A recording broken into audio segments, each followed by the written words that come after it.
안녕하세요. 주식 김선생입니다. 3월 5일 증시가 마감이 됐는데요. 자, 어제는 엄청난 급락, 뭐, 증시 역사상 가장 큰 하락이 나온 게 어제였는데요. 오늘 같은 경우에는 가장 큰 상승이 나온 그런 하루가 아니었나 이렇게 이제 생각을 해봅니다. 엄청나게 오르는 그런 모습을 보여줬는데요. 사실 이제 코스피 같은 경우에는 뭐 그닥 재미는 없었을 것입니다. 왜냐면은 이미 NXT 거래에서 오늘 이제 종가보다 더 많이 오른 상황이었어요. NXT 거래에서. 그래서 본장이 시작됐을 때는 오히려 주가가 이제 빠지는 그런 흐름이 이제 나왔고, 다만 이 코스닥 같은 경우에는 엄청나게 강한 흐름이 나왔습니다. 예, 그러면서 장중에 16%까지 올라가는 그런 흐름이 나왔어요. 그래서 이 중소형주라던가 이 코스닥을 갖고 계신 분들 같은 경우에는 뭐 주가가 추가적으로 더 오르는 그런 모습을 보여주면서 특히 중소형주를 갖고 계신 분들은 수익이 많이 났을 거다. 특히 코스닥 150 내에 있는 종목들은 대다수의 종목이 20% 내외로 올라간 종목이 많았거든요. 예, 그래서 이 코스닥에 있는 종목들, 특히 코스닥 150에 있는 종목들을 갖고 계신 분들은 수익이 생각보다 많이 났을 거다. 뭐 이렇게 이제 보시면 될 것 같습니다. 이거는 뭐 어느 정도 이제 예측이 가능한 거였는데, 제가 이제 어제 말씀을 드렸잖아요. 바닥권에서 나올 수 있는 흐름은 모두 다 나왔다라고 말씀을 드렸어요. 20년 만에 한 번 나올까 말까한 그런 하락이 나왔고, 그런데 20년 전에 한 번 있었던 이런 흐름이 그때랑은 차원이 달라요. 그때는 진짜 시스템적인 위기가 있을 때였고, 지금은 시스템 위기가 아니라 전쟁이 나서 유가가 많이 올라가고, 유가가 계속해서 올라가게 되면은 인플레이션 자극 우려가 있을 수 있겠네 정도예요. 그런데 그때만큼이나 빠졌어요. 시스템 위기처럼. 예. 그래서 모든 그 지표를 제가 말씀을 드렸죠. 상승 하락 종목 수에서도 나올 수 없는 흐름이다. 거의 바닥권에서 나올 수 있는 그런 흐름이다. 수급도 매도한 주체가 없는데 10% 이상 급락이 나오고 종목들은 20%까지 급락이 나왔다. 이거는 엄청난 투매다. 그래서 이런 것들도 바닥권이다라고 볼 수 있는 그런 흐름이었고, 그리고 그 변동성 지수 보여줬죠. 변동성 지수가 금융위기 때 수준만큼이나 올랐어요. 그래서 사실 뭐 그게 이제 우리나라 변동성 지수 역사가 그렇게 크지는 않은데 지금으로 봐서는 가장 높거든요. 코로나 때 급락을 했을 때보다 지금 변동성 지수가 더 높습니다. 그만큼 공포가 극대화됐다라는 거죠. 그래서 변동성 지수가 꼭대기일 때가 또 바닥인 적이 많았습니다. 그래서 오히려 이렇게 급락이 나왔을 때 사는 게 맞다. 라는 말씀을 드렸어요. 그래서 뭐 방송을 보시고 사신 분들이 있을지는 모르겠어요. 최근에는 NXT 거래가 있기 때문에 마감 이후에도 얼마든지 살 수 있는 기회는 이제 줬는데, 어제 이제 보니까는 한 6시, 5시 반? 5시나 5시 반 이후로 슬금슬금 막 올라가더라고요. 예, 그러면서 저녁에 한 7시 되니까 막 그때부터 막 올라가요. 예. 그러면서 야, 이거는 뭐 내일 급등이 나오겠구나 이렇게 생각을 했는데, 뭐 미국장까지 이제 상승하면서 도와줬잖아요. 그러면서 아침부터 난리가 나면서 이제 강세를 보여줬죠. 예, 그리고 어제 그 야간 선물 시장이 상한가를 갔습니다. 예. 더 올라가고 싶어도 못 올라가는 그런 상황이었어요. 근데 그게 이제 8%더라고요. 그래서 어, 아침부터, 예, 그래서 8% 이상 시작하는 게 불을 보듯 이제 뻔한 그런 상황이었습니다. 그래서 어제 이제 말씀을 드렸지만은 물릴 각오로 매수를 하는 게 맞다라고 말씀을 드렸어요. 예, 그래서 변동성은 어느 정도 있을 수는 있겠지만은 이 정도의 하락은 너무나 과하고 나올 수 없는 흐름이다. 올라갈 가능성이 높다. 그리고 이런 흐름 이틀 연속 급락이 나오는 케이스는 그렇게 많지 않다. 라고 말씀을 드렸어요. 예, 그래서 물릴 각오를 하고서 어제 들어가신 분들 같은 경우에는 뭐 못해도 10%, 많게는 20% 이상 수익이 났을 거다. 단숨에 수익이 난 거죠. 예, 이제 그렇게 보시면 될 것 같습니다. 오늘 흐름은 코스닥이 강한 거였는데 제가 어제 말씀을 드렸죠. 어제 코스닥이 튀어나갈 가능성도 있다라는 말씀을 드렸어요. 왜냐면은 지금 코스닥은 계속해서 외국인들이 매수를 하고 있어요. 기관도 매수를 하고 있어요. 그 주가가 급락이 나와도 매수를 하고 있는데 개인들만 막 미친 듯이 팔고 있어요. 막 지수가 올라가도 팔고 빠져도 팔고 급락이 나와도 팔아요. 예. 그러면은 얘네들이 이렇게 많이 팔고 이거를 기관 외국인들이 다 받아줬어요. 그 오늘 아침에 급등이 나왔을 때 외국인 기관이 팔면은 좀 부담이 있을 수도 있는데 오히려 더 사잖아요. 그러면은 지금 1200에서부터 978까지 열심히 팔아쟁겼던 그런 물량들, 악성 매물들이 없어진 거잖아요. 그러면은 올라가기가 굉장히 쉽겠죠. 그러다 보니까 오늘 코스닥이 강세의 흐름을 보여준 거고, 코스피 같은 경우에는 사실 오늘 아침에는 분위기가 괜찮았는데 보시면은 외국인 기관 둘 다 매도를 했어요. 그러니까 코스피는 가다가 좀 밀리는 이제 그런 모습이 나오면서 힘이 약화가 된 거죠. 그래서 지금 수급이 반대로 됐어요. 코스닥에 수급이 들어오고 코스피는 수급이 빠져나가는 이제 그런 상황이라서 지금은 이제 코스닥에 있는 종목들을 관심권에 둬야 된다. 이 말씀을 좀 드리고 싶습니다. 그래서 이 코스피가 잘 가려면은 외국인이 들어오든가 요새 뭐 기관이 들어오기는 조금 힘들 것 같고 어쨌든 외국인이 컴백을 해야 되는데 외국인이 들어올 생각을 안 해요. 그래도 대단한 게 외국인 기관이 팔았음에도 불구하고 개인들이 매도를 했는데 10%나 오른다라는 것도 좀 결코 이제 보기 힘든 이제 그런 장면인데 어찌됐든 지금 보게 되면은 대형주보다는 중소형주 코스닥에 있는 종목에 관심을 둘 필요가 있다라는 거고, 자 그래서 이제 오늘 코스닥 관련된 얘기들을 다시 한번 드릴까 합니다. 일단 오늘 코스닥이 강한 이유는 뭐 수급적으로도 이제 그런 이유도 있고 그리고 계속해서 무슨 정책적인 이슈가 계속해서 있잖아요. 코스닥이. 예. 그래서 뭐 대통령도 계속해서 그런 얘기를 하고 코스닥이 왜 이렇게 코스피 대비 못 가냐. 활성화할 수 있는 방안을 내놔라. 이런 얘기를 계속해서 이제 한 상황이라서 이 코스닥과 관련된 뭔가 이제 정책적인 뭔가가 계속해서 나올 가능성이 있기 때문에 그런 기대감이 있는 거고, 그리고 코스피는 정말 많이 올랐는데 코스닥은 별로 못 올랐잖아요. 그래서 뭐 더 올라갈 가능성도 있는 거고, 그리고 다음 주에 코스닥 관련 ETF들이 많이 출시가 됩니다.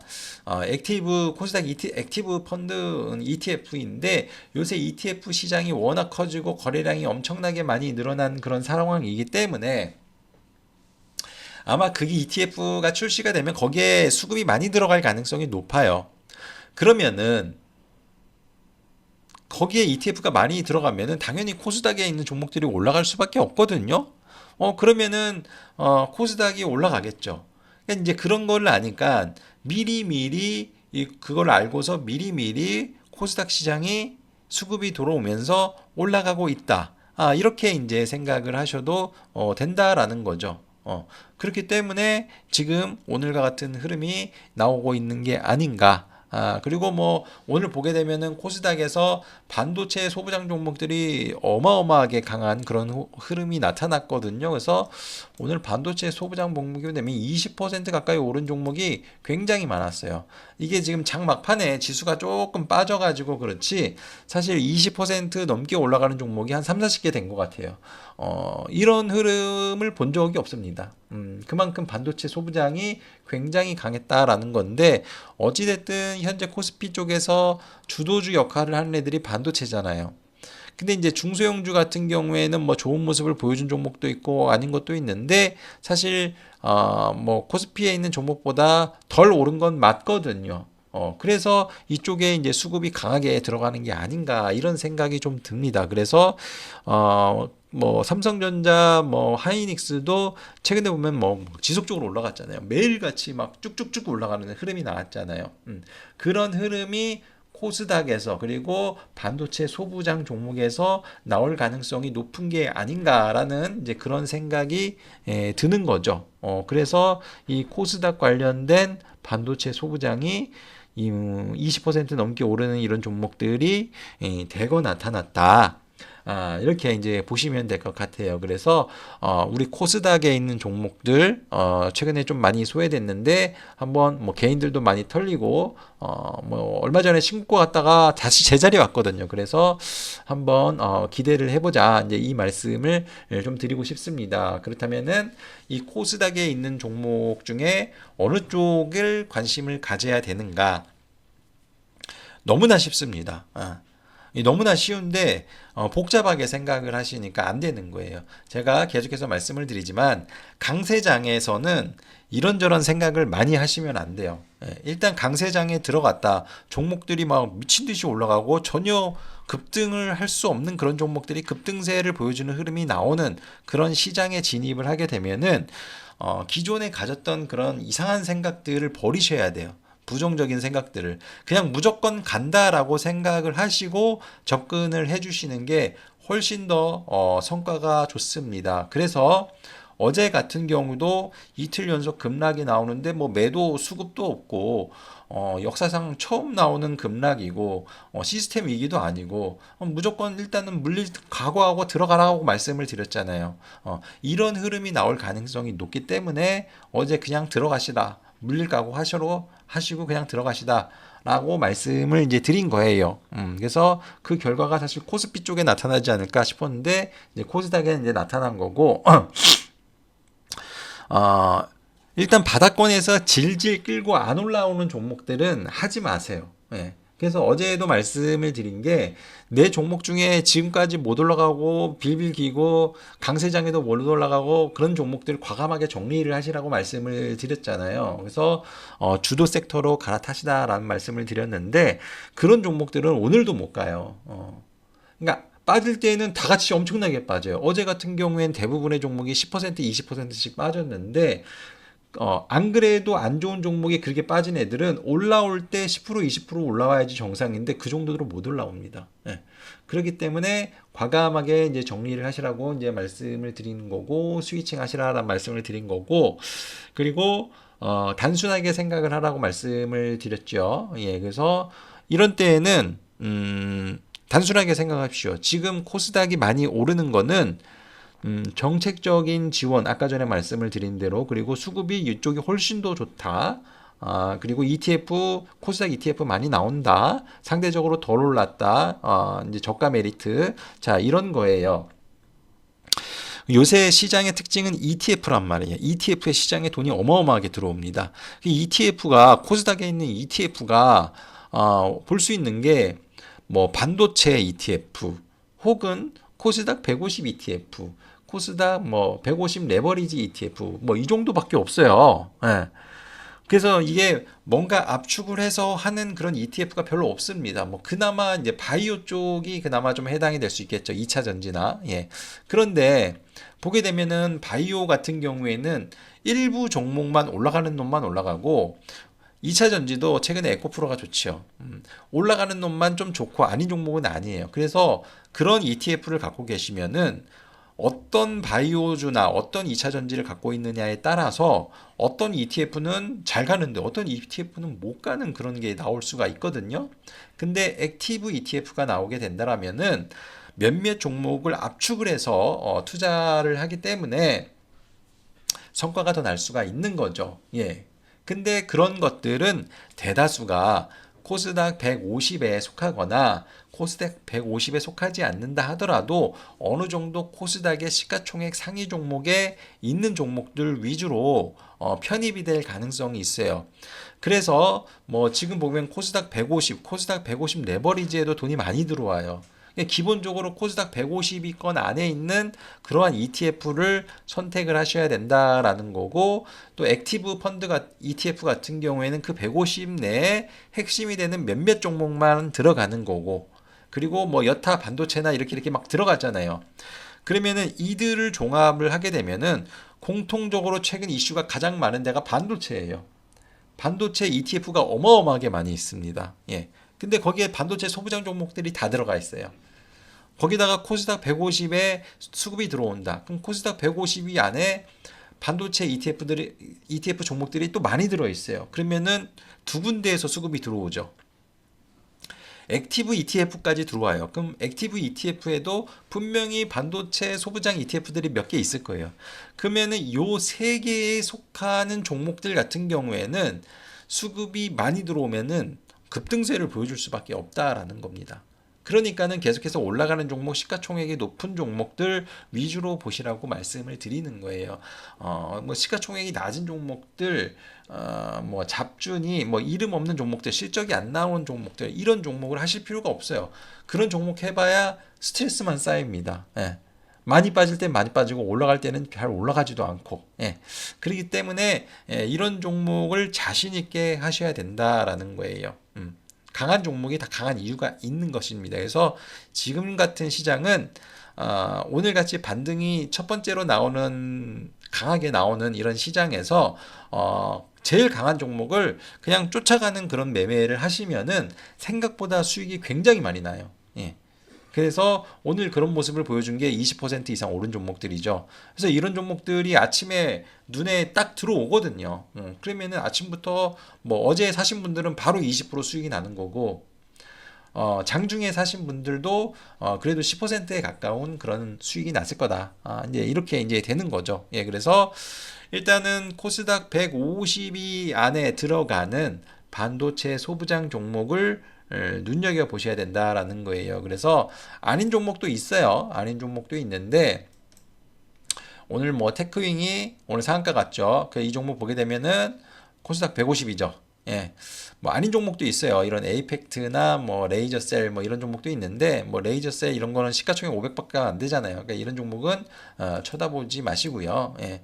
그냥 내 거 아니다라고 생각하세요. 그래서 아닌 종목도 있지만 전체적으로 봤을 때 이제 솔브레인도 시가총액이 높죠. 3조 5천억 원, 코스닥 150. 자, 주성 엔지니어링도 3조, 코스닥 150. 자, 엑시코는 아니고, 예, DI는 시가총액이 한 1조 원 정도 되니까는 아니더라도 좀 관심 있게 볼 필요가 있고, 하나 머티리얼들도 150, 이오 테크닉스도 150, 5조짜리, 예, 제주 반도체도 150, 한미 반도체는 코스닥은 아닌데 코스피 200 쪽에 우량한 종목이잖아요, 소부장. 그러니까 얘도 시가총액이 높죠. 원익 IPS도 높죠, 6조. 보세요. 지금 보시면은 대부분 시가총액이 높은 종목들이 다 계속 오르잖아요. 예. 그러니까 이런 종목을 하시면 된다라는 거예요. 코스닥 150위 안에 속하는 반도체 소부장 종목들 중심으로 하시면 된다. 다 올라가잖아요. 안 올라가는 게 뭐가 있어요? 다 올라가잖아요. 예. 확률이 높다라는 거예요. 근데 150위 안에 속하지 않는 기업들은 잘 못 가는 기업도 있을 수가 있다라는 거예요. 그렇기 때문에 내가 확률을 높이려면은 코스닥 150위 안에 들어가는 종목들을 하셔라 라는 말씀을 드리는 것입니다. 네. 그래서 반도체에서 코스닥 150 안에 있는 종목, 그리고 2차 전지도 마찬가지죠. 네. 코스닥이 지금 힘으로 오르는 거예요. 지금 2차 전지들도 많이 올랐는데 얘네가 좋아서 올라가는 게 아니라 힘으로 올라가는 거예요. 돈이 많이 들어오기 때문에 그 힘으로 올라가는 겁니다. 그래서 여기 같은 경우에는 에코프로가 압도적이죠. 그래서 여기는 그냥 다른 거 볼 필요 없어요. 에코프로랑 에코프로 BM만 보시면 됩니다. 다른 거 보실 필요가 없다.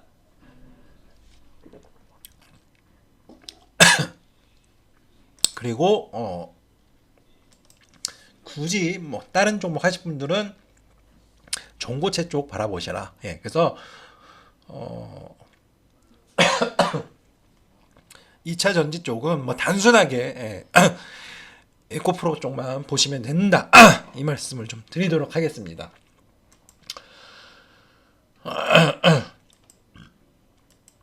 바이오도 마찬가지죠.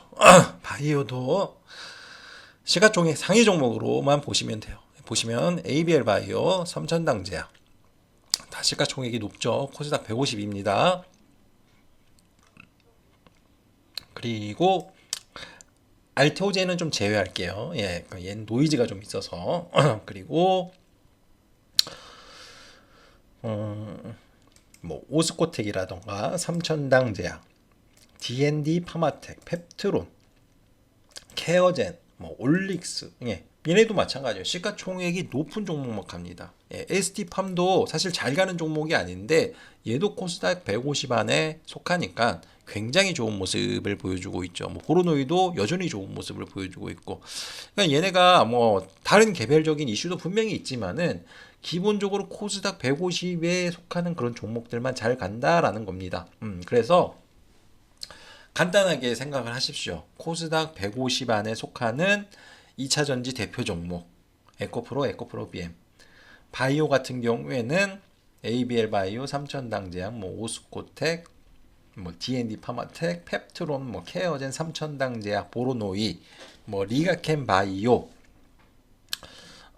뭐 이런 종목들 위주로 하시면 된다라는 거예요. 예. 실패할 확률이 없습니다. 코스닥이 오르기만 하면 얘네들은 무조건 가게 돼 있어요. 예.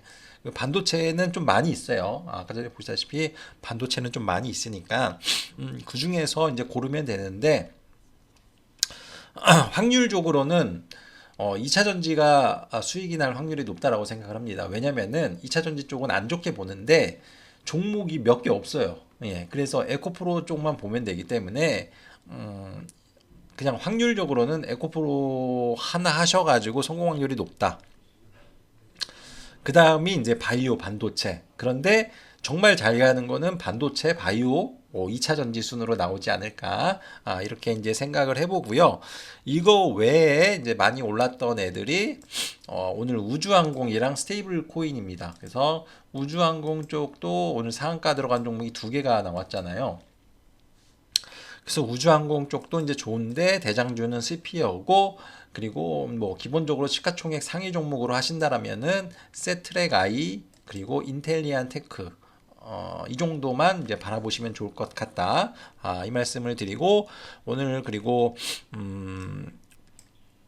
스테이블 코인 관련된 종목도 굉장히 강했어요. 특히 미국장에서 제일 강한 애가 스테이블 코인입니다. 그래서 이쪽도 기대감이 계속해서 있는 상황인데, 이쪽 같은 경우도 시가총액 상위 종목으로 이제 그런 관점에서 봤을 때는 IT센 글로벌이 시가총액이 가장 좋고 실적도 가장 좋습니다. 그리고 NHN KCP, 헥토 파이낸셜, 코나 아이, 원래는 이제 단화를 좀 좋게 봤는데 최근 흐름을 보면은 좀 떨어져요. 그래서 말씀을 드렸잖아요. 실적이 좋거나 시가총액이 높거나 뭐 돈을 잘 벌거나, 자, 이런 기업들에 우선적으로 돈이 들어간다라고 말씀을 드렸잖아요. 그러다 보니까 단알이 조금 떨어지는 게 아닌가. 그래서 단알을 제외하고 다른 네 종목을 보시면 좋을 것 같다라는 말씀을 드리고 싶고요. 그리고 나는 이렇게 말씀을 드렸음에도 불구하고 잘 모르겠다, 어떤 걸 선택해야 될지 모르겠다라고 생각하시는 분들, 그리고 무서워서 뭐 비중을 많이 못 들어가겠다 그렇게 생각하시는 분들은 코스닥 150을 들어가셔라, 이 말씀을 좀 드리도록 하겠습니다. 그래서 오늘 코스닥 150이 장중에 22%나 올랐어요. 그러니까 웬만한 종목보다 많이 올랐다라는 거예요. 22%나 올랐어요. 22%나. 예. 뭐 윗꼬리 달고 빠졌지만은 22% 올랐어요. 그러면은 22% 이상 오른 종목이 얼마나 될까요? 그렇게 많지 않을걸요? 그렇기 때문에 그냥 나는 이것저것도 모르겠고 그냥 비중 많이 실어서 뭔가를 하고 싶다 하시면 코스닥 150을 들어가시면 돼요. 얼마나 안정적입니까? 코스닥 150 ETF는 코스닥에 있는 150개의 종목을 그냥 다 넣은 거예요. 예. 150 종목을 산 거기 때문에 비중을 조금 들어갈 필요가 없어요. 그냥 많이 들어가셔도 상관이 없는 종목입니다. 150개의 종목으로 분산 투자를 했는데 왜 비중을 조금 들어가십니까? 이런 개별주에는 많이 못 들어가겠다라고 생각하시는 분들은 이런 거에 많이 들어가셔도 상관이 없다라는 거죠. 그래서 ETF를 들어가시다라고 말씀을 드리는 거예요. 그래서 코스닥 150이나 나는 진짜 공격적으로 할 거야 라고 생각하시는 분들은 레버리지 들어가시면 돼요. 예. 오늘 코스닥 150 레버리지가 39% 올랐어요. 이 종목이 30%까지밖에 안 올랐는데 얘는 레버리지라서 장중에 39%나 올랐다니까요. 어제 막판에 그냥 에라이 모르겠다 사신 분들은 오늘 거의 40% 가까이 수익이 났다라는 겁니다. 예. 그래서 뭐 나는 내 비중을 조금 낮춰가지고 레버리지를 하겠다라고 하면 이걸로 하셔도 되는 거고, 변동성은 크다라는 거를 유의해야 돼요. 빠지면은 미친 듯이 빠진다라는 것도 유의하셔야 되고, 그게 아니면 코스닥 150 하시면은 중간 이상은 간다라는 거예요. 이렇게 편한 투자가 어디 있습니까? 그냥 생각 없이 그냥 하셔도 상관이 없거든요. 그럼에도 불구하고 굉장히 수익이 많이 난다라는 거예요. 머리 쎄가면서 그냥 이 종목 분석하고 뭐 차트 분석하고 그렇게 해봐야 이거보다 수익이 안 나온단 말이에요. 내가 별의별 짓을 다 하더라도. 예. 그래서 그런 거 난 다 싫고 그냥 비중 많이 들여서 그냥 코스닥에 150을 그냥 하시는 게 훨씬 더 좋으니까 그런 분들은 요거를 하셔도 무방하다. 이렇게 이제 보시면 될 것 같아요. 그래서 단순하게 하셔야 됩니다. 복잡하게 생각하지 마세요. 단순하게 시가총액이 높고 업종 대표주 그 종목들 중심으로 하시면 되는 거고, 나는 그것도 싫다 하시는 분들은 ETF 하시면 됩니다. 그러면은 중간 이상은 갈 거예요. 예, 그리고 ETF 하시는 분들은 비중을 조금 많이 들어가셔라. ETF 자체라는 게 분산 투자를 한 거기 때문에 여러 종목을 한꺼번에 모아둬서 지수로 만든 거기 때문에 비중을 뭐 한 종목 산 때 막 10% 사는 것처럼 생각하지 마시고, 내가 한 종목에 10% 들어가면 10종목을 살 수 있는 거잖아요. 근데 코스닥 150은 150 종목을 사는 거라니까요. 그러면은 사실상 100% 들어가도 상관이 없다라는 거예요. 150 종목을 산 거니까. 예, 그러니까 과감하게 배팅을 하면서 하시라. 이 말씀을 좀 드리도록 하겠습니다. 뭐 일단은 지금 보아서는 시장이 여전히 굉장히 세다. 유동성의 힘이 굉장히 세다라는 거를 우리가 느낄 수가 있는 하루였어요. 아직 전쟁이 끝난 게 아니기 때문에 갑작스러운 급락이 나올 가능성도 있습니다. 그런데 이게 지금 이뤄지는 일들이, 이 전쟁과 관련된 일들이 만약에 해소가 된다라면은 정말 큰 장이 올 가능성도 있다라는 게 오늘 느껴진 거예요. 특히 이 코스닥 쪽이 난리가 났는데, 이번에는 이제 코스피가 아니라 코스닥 쪽에서 코스피가 안 좋다라는 얘기가 아니에요. 이번에는 코스닥 쪽에 있는 종목들이 한번 난리를 피면서 갈 가능성이 높기 때문에 주목을 해보자. 이 말씀을 이제 다시 한번 드리고 싶고요. 오늘 보시면은 20% 이상 급등한 종목이 정말 많이 나왔습니다. 이런 흐름이 앞으로도 많이 나올 가능성이 있어요. 예, 그래서 부진한 종목들 들고 계신 분들은 과감히 정리하는 작업도 필요할 거다. 이제 이렇게 이제 보시면 되고, 뭐 확실하게 하실 분들 같은 경우에는 물론 이제 전쟁 이슈가 뭐 어떻게 되는지는 봐야 되는데 너무 겁먹지는 말자. 그래서 전쟁 이슈로 인해서 뭔가 또 크게 빠지면은 다시 이런 흐름이 또 나올 가능성이기 때문에 얼마든지 또 뭐 수익을 많이 낼 수 있으니까 자신감을 갖고 하시기 바라겠습니다. 자, 오늘 장 고생하셨고요.